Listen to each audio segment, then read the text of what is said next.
ಮಿತ್ರರೇ ನಮಸ್ಕಾರ. ಮಿತ್ರರೇ, ಭಾರತಕ್ಕೆ ಇಷ್ಟು ದಿನ ಪಾಕಿಸ್ತಾನದಿಂದ ಥ್ರೆಟ್ ಇತ್ತು, ಇನ್ನೊಂದು ಕಡೆ ಚೈನಾದಿಂದ ಇತ್ತು. ಈಗ ಬಾಂಗ್ಲಾದೇಶ ಅದಕ್ಕೆ ಹೊಸ ಸೇರ್ಪಡೆ. ಬಾಂಗ್ಲಾದೇಶ ಕೂಡ ಭಾರತಕ್ಕೆ ಶತ್ರು ರಾಷ್ಟ್ರವಾಗಿ ಪರಿವರ್ತನೆ ಆಗಿಬಿಟ್ಟಿದೆ. ಇಷ್ಟು ದಿನ ಭಾರತ ಏನು ಬಾಂಗ್ಲಾದೇಶದ ಬಗ್ಗೆ ತಲೆ ಕೆಡಿಸ್ಕೊಳ್ತಾ ಇರಲಿಲ್ಲ. ಅಲ್ಲಿ ಸೈನಿಕ ಶಕ್ತಿ ಜಾಸ್ತಿ ಆಗ್ತಾ ಇದೆ, ಅವರೇನು ಶಸ್ತ್ರಾಸ್ತ್ರವನ್ನು ಖರೀದಿ ಮಾಡ್ತಾ ಇದ್ದಾರೆ, ನಾಳೆ ಬಾಂಗ್ಲಾದೇಶದಿಂದ ನಮಗೆ ದೊಡ್ಡ ಚಾಲೆಂಜ್ ಎದುರಾಗಬಹುದು, ಈ ರೀತಿಯಾಗಿ ಭಾರತ ಯೋಚನೆ ಮಾಡ್ತಾ ಇರಲಿಲ್ಲ. ಕೇವಲ ಬಾಂಗ್ಲಾದೇಶದಿಂದ ಬರ್ತಿರುವಂತಹ ಅಕ್ರಮ ವಲಸಿಗರ ಬಗ್ಗೆ ಮಾತ್ರ ಭಾರತ ಯೋಚನೆ ಮಾಡ್ತಾ ಇತ್ತು. ಆದ್ರೆ ಈಗ ಹೊಸ ಪರಿಸ್ಥಿತಿ, ಬಾಂಗ್ಲಾದೇಶ ಕೂಡ ನಮಗೆ ಶತ್ರು ದೇಶವಾಗಿದೆ.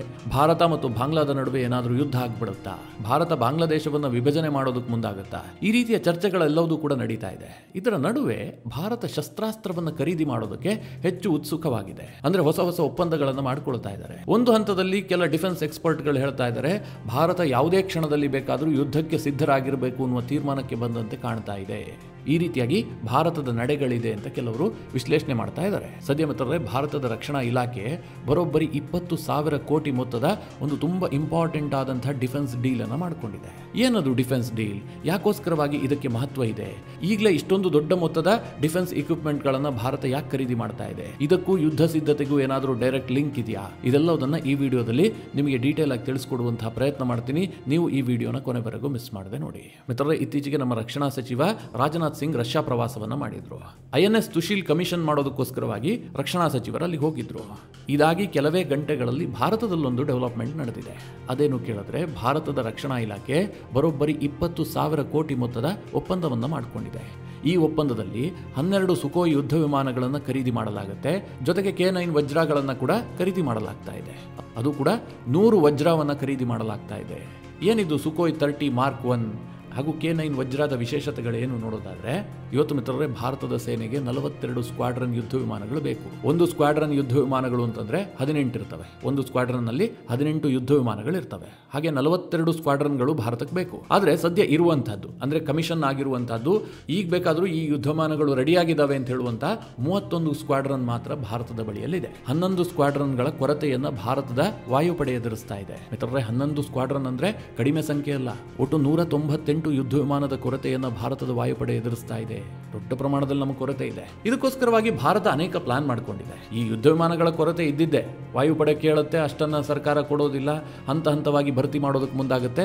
ಸದ್ಯ ಈಗ 198 ಬೇಕಲ್ಲ, ಇದಕ್ಕೋಸ್ಕರವಾಗಿ ಭಾರತದ ರಕ್ಷಣಾ ಇಲಾಖೆ ಒಂದು ಪ್ಲಾನ್ ಮಾಡಿಕೊಂಡಿದೆ. ಮುಂದಿನ ದಿನಗಳಲ್ಲಿ ಕೆಲ ರಫೇಲ್ಗಳನ್ನ ಖರೀದಿ ಮಾಡುವಂತದ್ದು, ಸುಖೋಯ್ ಯುದ್ಧ ವಿಮಾನಗಳನ್ನ ಖರೀದಿ ಮಾಡುವಂತದ್ದು, ತೇಜಸ್ಗಳನ್ನ ಖರೀದಿ ಮಾಡುವಂತದ್ದು, ಈ ಮೂಲಕವಾಗಿ ಕೊರತೆ ಇರುವಂತಹ ಎಲ್ಲ ಸ್ಕ್ವಾಡ್ರನ್ಗಳನ್ನ ತುಂಬೋದಕ್ಕೆ ಭಾರತದ ರಕ್ಷಣಾ ಇಲಾಖೆ ಪ್ಲಾನ್ ಮಾಡಿಕೊಂಡಿದೆ. ಸದ್ಯ ಇದ್ದಕ್ಕಿದ್ದಂತೆ 12 ಸುಖೋಯ್ ಯುದ್ಧ ವಿಮಾನಗಳನ್ನು ಖರೀದಿ ಮಾಡೋದಕ್ಕೆ ಡಿಫೆನ್ಸ್ ಇಲಾಖೆ ಒಪ್ಪಂದ ಮಾಡಿಕೊಂಡಿದೆ. 12 ಸುಖೋಯ್ 30 ಮಾರ್ಕ್ 1 ಯುದ್ಧ ವಿಮಾನಗಳು. ಈ 12 ಯುದ್ಧ ವಿಮಾನಗಳನ್ನ ನಾಸಿಕ್ ನಲ್ಲಿರುವಂತಹ HAL ಘಟಕದಲ್ಲಿ ತಯಾರು ಮಾಡಲಾಗುತ್ತೆ. ಅಲ್ಲಿ ತೇಜಸ್ ಕೂಡ ತಯಾರಾಗುತ್ತೆ. ಒಟ್ಟು 13,500 ಕೋಟಿಯ ಒಪ್ಪಂದ ಇದು.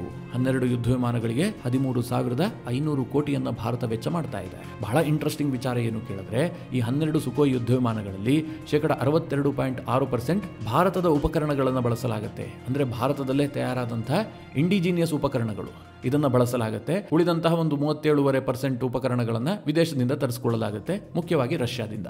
ಯಾಕೆಂದ್ರೆ ಸುಖೋಯ್ ಯುದ್ಧ ವಿಮಾನಗಳನ್ನು ತಯಾರು ಮಾಡುವಂತದ್ದು ರಷ್ಯಾದ ಕಂಪನಿ. ಆದ್ರೆ ಈ ಟೆಕ್ನಾಲಜಿ ಭಾರತಕ್ಕೆ ಟ್ರಾನ್ಸ್ಫರ್ ಆಗಿದೆ, HAL ನಲ್ಲೇ ಇದು ತಯಾರಾಗುತ್ತೆ. ಹೀಗಾಗಿ ಇದು ಭಾರತ ನಿರ್ಮಿತ ಯುದ್ಧ ವಿಮಾನವೇ ಆಗಿರುತ್ತೆ. ಮಿತ್ರರೇ, ಸುಖೋಯ್ 30 ಮಾರ್ಕ್ 1ರ ಸ್ಪೆಷಾಲಿಟಿಯನ್ನ ನೋಡೋದಾದ್ರೆ, ಇದು ಪ್ರತಿ ಗಂಟೆಗೆ 2120 ಕಿಲೋಮೀಟರ್ ವೇಗದಲ್ಲಿ ಸಾಗುತ್ತೆ.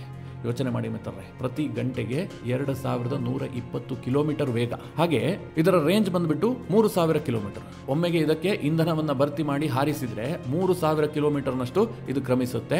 ಹಾಗೂ ಒಂದು ವೇಳೆ ನೀವು ಮಿಡ್ ಏರ್ ರಿಫ್ಯೂಲಿಂಗ್ ಮಾಡ್ತೀನಿ ಅಂದ್ರೆ ದೊಡ್ಡ ಟ್ಯಾಂಕರ್ ಅನ್ನು ತೆಗೆದುಕೊಂಡು ಹೋಗಿ ಅದು ಆಗಸದಲ್ಲಿರುವಂತಹ ಸಂದರ್ಭದಲ್ಲಿ ರಿಫ್ಯೂಲಿಂಗ್ ಮಾಡ್ತೀನಿ ಅಂತಾದ್ರೆ 2 ಬಾರಿ ರಿಫ್ಯೂಲಿಂಗ್ ಮಾಡಬಹುದು. ಒಟ್ಟು 8,000 ಕಿಲೋಮೀಟರ್ ಇದು ಹಾರುತ್ತೆ. ಅಂದ್ರೆ ಚೈನಾದ ಇನ್ನೊಂದು ಮೂಲೆಯನ್ನ ಬೇಕಾದ್ರೂ ತಲುಪಬಹುದು. ಮಧ್ಯದಲ್ಲಿ ಇದಕ್ಕೆ ಇಂಧನವನ್ನ ಭರ್ತಿ ಮಾಡಬೇಕಾಗುತ್ತೆ. ಇನ್ನು ಇದರ ಅತಿ ಮುಖ್ಯ ವಿಶೇಷತೆ ಏನು ಕೇಳಿದ್ರೆ, ಈ ಸುಖೋಯ್ 30 ಮಾರ್ಕ್ 1ರಲ್ಲಿ ಬ್ರಹ್ಮೋಸ್, ನಿರ್ಭಯ್, KH-59 ಈ ಎಲ್ಲ ಕ್ಷಿಪಣಿಗಳನ್ನು ಉಡಾಯಿಸಬಹುದು. ಅಂದ್ರೆ ಇದು ಏರ್ ಟು ಸರ್ಫೇಸ್ ಕ್ಷಿಪಣಿಗಳು. ಬ್ರಹ್ಮೋಸ್ ನ ರೇಂಜ್ ಬಂದ್ಬಿಟ್ಟು 500 ಕಿಲೋಮೀಟರ್, ನಿರ್ಭಯ್ ನ ರೇಂಜ್ ಬಂದ್ಬಿಟ್ಟು 1,000 ಕಿಲೋಮೀಟರ್. ಹಾಗೆ KH-59 ರೇಂಜ್ ಬಂದ್ಬಿಟ್ಟು 285 ಕಿಲೋಮೀಟರ್.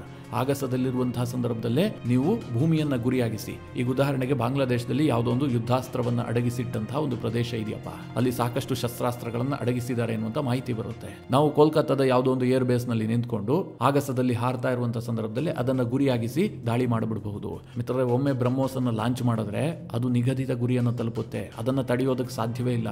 ಬ್ರಹ್ಮೋಸ್ ಅಷ್ಟು ಅಕ್ಯುರೇಟ್ ಆಗಿ ದಾಳಿ ಮಾಡುತ್ತೆ. ಅಂತಹ ಒಂದು ಅತ್ಯಾಧುನಿಕವಾದ ಶಸ್ತ್ರಾಸ್ತ್ರ ಬ್ರಹ್ಮೋಸ್, ಅದನ್ನ ಕೂಡ ಈ ಸುಖೋಯ್ 30 ಮಾರ್ಕ್ 1ರಲ್ಲಿ ಲಾಂಚ್ ಮಾಡಬಹುದು. ಜೊತೆಗೆ ಏರ್ ಟು ಏರ್ ಮಿಸೈಲ್ ಗಳನ್ನು ಕೂಡ ಲಾಂಚ್ ಮಾಡಬಹುದು. ಈಗ ಇನ್ನೊಂದು ಶತ್ರು ಪಡೆಗೆ ಯುದ್ಧ ವಿಮಾನ ಬರ್ತಾ ಇರುತ್ತೆ, ನಮ್ಮ ಸುಖೋಯ್ ಕೂಡ ಹೋಗ್ತಾ ಇರುತ್ತೆ. ಏರ್ ಟು ಏರ್ ಮಿಸೈಲ್ ಅನ್ನು ಲಾಂಚ್ ಮಾಡಿ ಅದನ್ನು ಕೂಡ ಉಡಾಯಿಸಬಹುದು. ಅಂತಹ ಕ್ಷಮತೆ ಇರುವಂತಹ ಅತ್ಯಾಧುನಿಕವಾದಂತಹ ಯುದ್ಧ ವಿಮಾನ ಸದ್ಯ ಈಗ 12 ಯುದ್ಧ ವಿಮಾನಗಳನ್ನು ಭಾರತ ಖರೀದಿ ಮಾಡ್ತಾ ಇದೆ. ಇದನ್ನ ಎಲ್ಲಿ ಬಳಸಲಾಗುತ್ತೆ, ಎಲ್ಲಾದ್ರೂ ಕೊರತೆ ಇತ್ತಾ, ಇದು ಯಾವುದರ ಬಗ್ಗೆಯೂ ಕೂಡ ಮಾಹಿತಿ ಇಲ್ಲ. ಆದರೆ ದಿಢೀರಂತಹ ಭಾರತದ ರಕ್ಷಣಾ ಇಲಾಖೆ ಇದಕ್ಕೆ ಸಹಿ ಹಾಕಿದೆ. ಇನ್ನು ಅತಿ ಮುಖ್ಯವಾಗಿ K9 ವಜ್ರ, ಇದು ಒಂದು ರೀತಿಯ ಸೆಲ್ಫ್ ಪ್ರೊಪೆಲ್ಡ್ ಗನ್. ನೀವು ಈ ಹಿಂದೆ ಬೋಫೋರ್ಸ್ ಬಗ್ಗೆ ಕೇಳಿದಿರಿ, ಯಾಕೆಂದ್ರೆ ಈ ದೇಶದಲ್ಲಿ ಅತಿ ದೊಡ್ಡ ಹಗರಣ ಆಗಿತ್ತು ಬೋಫೋರ್ಸ್ ಹಗರಣ. ರಾಜೀವ್ ಗಾಂಧಿ ಪ್ರಧಾನಿಯಾಗಿದ್ದಂತಹ ಸಂದರ್ಭದಲ್ಲಿ ಕೇಳಿ ಬಂದಂತಹ ಹಗರಣ ಇದು. ಆ ಸರ್ಕಾರವೇ ಪಲ್ಟಿ ಆಗುವಂತಾಯ್ತು. ಆ ಬೋಫೋರ್ಸ್ ಇದೆಯಲ್ಲ, ಅದೇ ಮಾದರಿಯ ಉಪಕರಣ, ಆದ್ರೆ ಇದು ಅದಕ್ಕಿಂತಲೂ ಸುಧಾರಿತವಾದಂತಹ ಉಪಕರಣ. ಇದನ್ನ ಸೌತ್ ಕೊರಿಯಾ ಮೊಟ್ಟ ಮೊದಲ ಬಾರಿಗೆ ತಯಾರು ಮಾಡುತ್ತೆ. ಸದ್ಯ ಅದರ ಟೆಕ್ನಾಲಜಿಯನ್ನ ಭಾರತಕ್ಕೆ ಟ್ರಾನ್ಸ್ಫರ್ ಮಾಡಲಾಗಿದೆ. ಲಾರ್ಸನ್ ಅಂಡ್ ಟರ್ಬೋ ಇದರ ಮ್ಯಾನುಫ್ಯಾಕ್ಚರ್ ಮಾಡುತ್ತೆ, ಭಾರತದಲ್ಲೇ ಇದು ತಯಾರಾಗುತ್ತೆ. ಒಟ್ಟು 100 K9 ವಜ್ರವನ್ನ ಖರೀದಿ ಮಾಡೋದಕ್ಕೆ ಭಾರತ ಈಗ ನಿರ್ಧಾರ ಮಾಡಿದೆ. ಇದರ ಒಟ್ಟು ಮೊತ್ತ 6,500 ಕೋಟಿ. ಅಂದ್ರೆ 100 K9 ವಜ್ರಾಗೆ ಭಾರತದ ರಕ್ಷಣಾ ಇಲಾಖೆ 6,500 ಕೋಟಿಯನ್ನು ವೆಚ್ಚ ಮಾಡ್ತಾ ಇದೆ. ಇದು ಭಾರತದ ಭೂಸೇನೆಯಲ್ಲಿ ಕಾರ್ಯನಿರ್ವಹಿಸುತ್ತೆ. ಯಾಕಿದು ತುಂಬಾ ಇಂಪಾರ್ಟೆಂಟ್ ಆಗುತ್ತೆ ಕೇಳಿದ್ರೆ, ಈ ಹಿಂದೆ ಮಿತ್ರರೇ ಭಾರತ ಬೋಫೋರ್ಸ್ ಅನ್ನ ಬಳಸ್ತಾ ಇತ್ತು. ಬೋಫೋರ್ಸ್ ನ ಒಂದು ದೊಡ್ಡ ಡ್ರಾಬ್ಯಾಕ್ ಏನು ಕೇಳಿದ್ರೆ, ಇದನ್ನ ಒಂದು ಕಡೆಯಿಂದ ಇನ್ನೊಂದು ಕಡೆಗೆ ಸಾಗಿಸೋದಕ್ಕೆ ಬಹಳ ಕಷ್ಟ. ಯಾಕಂದ್ರೆ ಅದಕ್ಕೆ ಸ್ವಯಂ ಚಾಲಿತವಾದಂತಹ ಸಾಧನ ಇಲ್ಲ.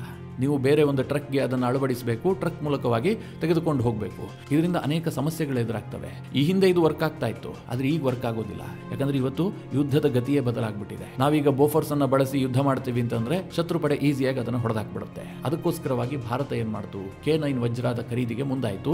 ಸೌತ್ ಕೊರಿಯಾ ಜೊತೆಗೆ ಈ ಹಿಂದೆಯೇ ಒಪ್ಪಂದ ಮಾಡಿಕೊಂಡು ಭಾರತ ಖರೀದಿ ಮಾಡಿತ್ತು. ಈಗ ಆ ಟೆಕ್ನಾಲಜಿ ಕೂಡ ಟ್ರಾನ್ಸ್ಫರ್ ಆಗಿದೆ, ಭಾರತದಲ್ಲೇ ಇದು ತಯಾರಾಗುತ್ತೆ.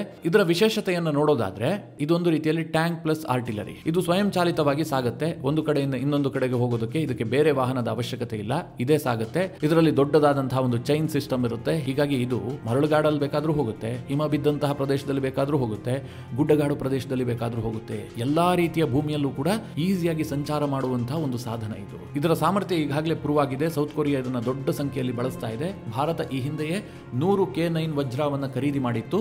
ಈಗ ಮತ್ತೆ 100 K9 ವಜ್ರವನ್ನ ಭಾರತ ಖರೀದಿ ಮಾಡೋದಕ್ಕೆ ಹೊರಟಿದೆ. ಇದರ ಒಟ್ಟು ತೂಕ ಬಂದ್ಬಿಟ್ಟು 50 ಟನ್ ಇರುತ್ತೆ. ಪ್ರತಿ 5 ಸೆಕೆಂಡ್ಗೆ 1 ರೌಂಡ್ ಫೈರ್ ಮಾಡುತ್ತೆ. ಹೀಗೆ ನಿರಂತರವಾಗಿ 3 ನಿಮಿಷಗಳ ಕಾಲ ಫೈರ್ ಮಾಡುವಂತಹ ಸಾಮರ್ಥ್ಯ ಈ K9 ವಜ್ರ ಆಗಿದೆ.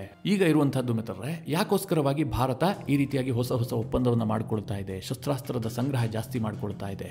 ಬಾಂಗ್ಲಾದೇಶ ನಮಗೆ ಅಷ್ಟೊಂದು ದೊಡ್ಡ ಥ್ರೆಟ್. ಬಾಂಗ್ಲಾದೇಶದ ಮೇಲೆ ಒಂದು ವೇಳೆ ಯುದ್ಧ ಮಾಡಬೇಕು ಅಂತಂದ್ರೆ ಇಷ್ಟೆಲ್ಲ ಸಿದ್ಧತೆಯನ್ನು ಮಾಡಿಕೊಳ್ಬೇಕಾ ಕೇಳಿದ್ರೆ ಮಿತ್ರರೇ, ಬಾಂಗ್ಲಾದೇಶವನ್ನು ಉಡಾಯಿಸಬೇಕು ಅಂತಂದ್ರೆ ಭಾರತಕ್ಕೆ ಗಂಟೆಗಳ ಲೆಕ್ಕ, ಅದಕ್ಕೆ ನೀವು ದಿನಗಳ ಲೆಕ್ಕ ಹಾಕೋದು ಬೇಕಾಗಿಲ್ಲ. ಅಷ್ಟು ಪ್ರಮಾಣದಲ್ಲಿ ಭಾರತಕ್ಕೆ ಸಾಮರ್ಥ್ಯ ಇದೆ. ಭಾರತ ವಿಶ್ವದಲ್ಲಿ 4ನೇ ಅತಿ ದೊಡ್ಡ ಸೈನಿಕ ಶಕ್ತಿ. ಬಾಂಗ್ಲಾದೇಶದ ರ್ಯಾಂಕ್ ಬಂದ್ಬಿಟ್ಟು 37ನೇ ರ್ಯಾಂಕ್. ನಮಗೆ ಬಾಂಗ್ಲಾದೇಶಕ್ಕೆ ಕಂಪೇರ್ ಮಾಡೋದಕ್ಕೂ ಸಾಧ್ಯ ಇಲ್ಲ. ಒಂದು ಕಡೆ ಆನೆ, ಒಂದು ಕಡೆ ಕುರಿಯನ್ನು ನಿಲ್ಲಿಸಿದ್ರೆ ಯಾವ ರೀತಿಯಾಗಿ ಗಾತ್ರದ ವ್ಯತ್ಯಾಸ ಕಾಣುತ್ತೋ ಹಾಗೆ ಬಾಂಗ್ಲಾ ಮತ್ತು ಭಾರತದ ನಡುವೆ ವ್ಯತ್ಯಾಸ ಇದೆ. ಅಷ್ಟೊಂದು ಸಮರ್ಥವಾದಂತಹ ಸೈನಿಕ ಶಕ್ತಿ ನಮ್ಮದು. ಆದರೂ ಭಾರತ ನಿರಂತರವಾಗಿ ಯಾಕೆ ಶಸ್ತ್ರಾಸ್ತ್ರ ಖರೀದಿಯನ್ನು ಜಾಸ್ತಿ ಮಾಡ್ತಾ ಇದೆ? ಇದು ಯುದ್ಧ ಸಿದ್ಧತೆಯ ನೋಡಿದ್ರೆ ಮೇಲ್ನೋಟಕ್ಕೆ ಹಾಗೆ ಅನ್ಸೋದಿಲ್ಲ, ಆದರೆ ಕೆಲ ಡಿಫೆನ್ಸ್ ಎಕ್ಸ್ಪರ್ಟ್ಗಳು ಹೇಳ್ತಾ ಇದ್ದಾರೆ ಭಾರತ ಒಂದು ಹಂತದಲ್ಲಿ ಆ ರೀತಿಯಾಗಿ ಯೋಚನೆ ಮಾಡ್ತಾ ಇದೆ ಅಂತ. ಯಾಕೆ ಕೇಳಿದ್ರೆ, ಬಾಂಗ್ಲಾದೇಶವನ್ನು ನಾವು ಈಸಿಯಾಗಿ ಮಣಿಸಿಬಿಡಬಹುದು. ಒಂದು ವೇಳೆ ಭಾರತ ಮತ್ತು ಬಾಂಗ್ಲಾದ ನಡುವೆ ಯುದ್ಧ ಆರಂಭ ಆಯಿತು ಅಂತ ಅಂದುಕೊಳ್ಳಿ, ಭಾರತ ಬಾಂಗ್ಲಾದ ಮೇಲೆ ದಾಳಿ ಮಾಡೋದಕ್ಕೆ ಶುರು ಮಾಡ್ತು. ಆಗ ನಮಗೆ ಇನ್ನೆರಡು ಕಡೆಯೂ ಕೂಡ ಶತ್ರುಗಳಿದಾರಲ್ಲ, ಪಾಕಿಸ್ತಾನ ಕೂಡ ನಮಗೆ ಶತ್ರು ದೇಶ. ಪಾಕಿಸ್ತಾನ ಇಂತಹದೇ ಒಂದು ಟೈಮ್ಗಾಗಿ ಕಾಯ್ತಾ ಇರುತ್ತೆ. ನಮ್ಮೆಲ್ಲ ಸೇನೆ ಬಾಂಗ್ಲಾದೇಶವನ್ನ ಫೋಕಸ್ ಮಾಡ್ತಿರುವಂತಹ ಸಂದರ್ಭದಲ್ಲಿ ಪಾಕಿಸ್ತಾನ ಇನ್ನೊಂದು ಗಡಿಯಲ್ಲಿ ಖ್ಯಾತೆ ತೆಗಿಬಹುದು, ಅಥವಾ ಚೈನಾ ಕೂಡ ಖ್ಯಾತೆ ತೆಗಿಬಹುದು. ಯಾಕಂದ್ರೆ ಭಾರತ ಸುತ್ತಲೂ ಶತ್ರುಗಳನ್ನು ಇಟ್ಟುಕೊಂಡಿರುವಂತಹ ದೇಶ. ಹೀಗಾಗಿ ನಾವು ಯಾವುದೇ ಸಣ್ಣ ಕೊರತೆಯನ್ನು ಇಟ್ಟುಕೊಂಡೂ ಕೂಡ ಯುದ್ಧವನ್ನು ಆರಂಭಿಸುವ ಹಾಗಿಲ್ಲ, ಹೀಗಂತ ಡಿಫೆನ್ಸ್ ಎಕ್ಸ್ಪರ್ಟ್ಗಳು ಹೇಳ್ತಾ ಇದ್ದಾರೆ.